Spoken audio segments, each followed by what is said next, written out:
or the Southern 500 tomorrow. The mystery, and yes, Lee, the blistery. Well done. We'll keep an eye on that, and just what will that tyre fall off be like? What will the track conditions be? Nothing changes about the task at hand. That is, and every single one of the 37 drivers in Cup Series competition this weekend will tell you that you've got to respect this place, maybe even more than your competition, because take your eye off for a moment, and this track is going to remind you of just how difficult and challenging it is.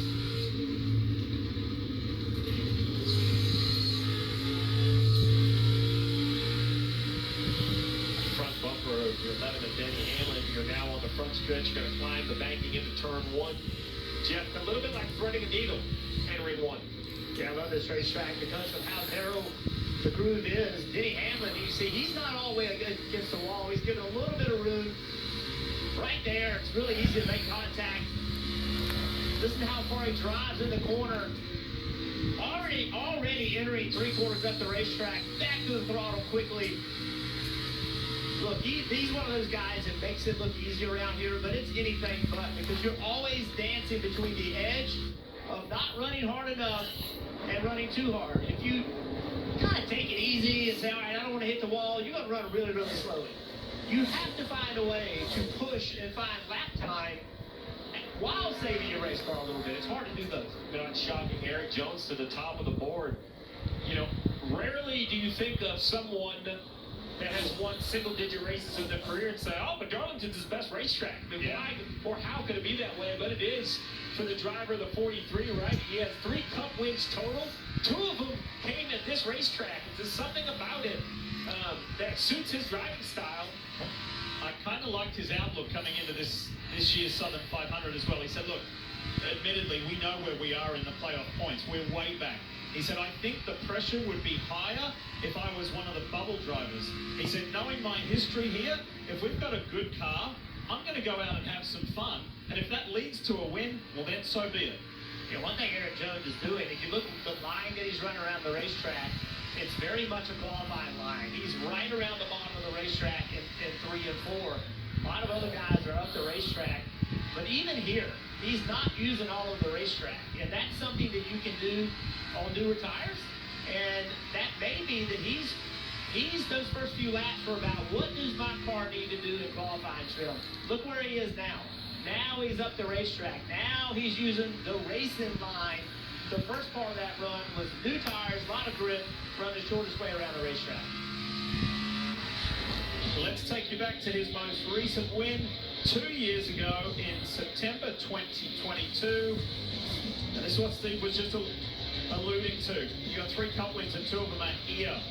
You know, the moniker, the track too tough to tame. Well, this guy's got the magic. He knows how to unlock it here.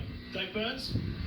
And Lee, remember how he got here for the May race? He had crashed very hard at Talladega and had a back injury, missed 2 races after that, and then returned at Darlington. A lot of the media asked him, are you sure you want to return to a place that's called too tough to tame, like Darlington? But he knew he wanted to be here for this to be his return track. He finished 19th on the day, but said he had to get back in the rhythm of things here.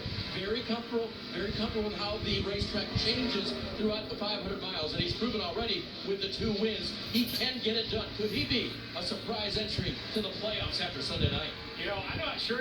It would be a surprise entry, Dave, but not a surprise win. We were lucky enough to have car owner Jimmy Johnson on the Peacock Pit Bots last week. And remember, he believes in this guy. Jones got a contract extension earlier this month to remain at Legacy Motor Club. So, a lot of future here.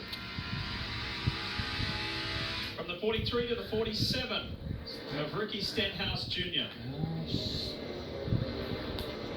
Lemon sits third on the speed chart during this 20-minute practice session before we go into qualifying mode. It's kind of refreshing, Jeff, have a little bit of practice before we qualify.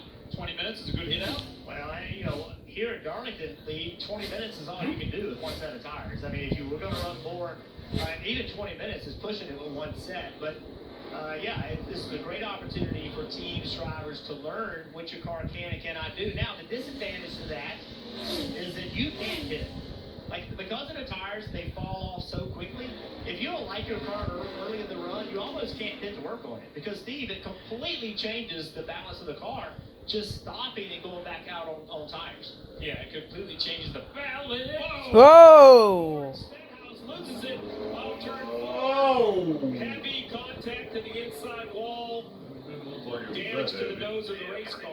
Hard contact to the right front there. Flat right front. 7th on the speed chart, as you had pointed out. Third on the speed chart, had run 7 laps. So, the track has bitten its first victim. And it's Ricky Stenhouse. And as Steve said, that was decent contact on the front. First hiccup of the practice session here in Darlington.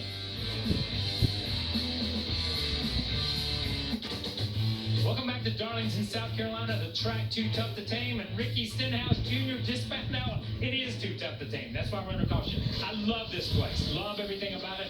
Got to do some interesting stuff here. Never won a race like you did, but I got to be the Grand Marshal of the Hauler Parade last night, which was a huge honor for me. So that was and you're doing something cool down here. Yeah, I sure am. But first of all, welcome back. Glad to have you up here once again. I'm going tomorrow in pre-race. I'm going to be driving a car that Kel Yarbrough rode. Obviously, we've lost Kel now, but Hall of Famer, great career, so tough here through the years. So looking forward to that. I thought we had a lot of similarities. You know, we both raced here. Neither one of us ever won the Southern 500. We have dads that did win the Southern 500, but we did win our first race like Harrison Burton with the Wood Brothers. How about that, guys? Phenomenal. We're still waiting in that afterglow of last weekend, just the significance of it for the Wood Brothers. And there it is, the famous 21, their 100th victory. It was just a magical night in Daytona. So what does the Southern 500 give us tomorrow? We're starting that question thread right here, right now. For the two of you who have experienced so much here, including wins, and you've come here so many times, I'm happy to say that this is my first time ever to Darlington, and I've had the fortune of working and being at some of the most famous racetracks in the world: Monza, Le Mans, Silverstone, Bathurst, Daytona. You know, I've been all over, but this is my first time here, and just coming here really early this morning on sunrise, the history grips you, and it is such a treat to be here. It hasn't treated Ricky Stenhouse all that well. Tell us more, Dave. Yeah, he's hopping out of the car now. You're making good lap time. What happened there off 4? Yeah, just trying to get the most out of it. Been working really hard. Feel like every time we come to Darlington, we're really good at 1 and 2 and struggle in 3 and 4.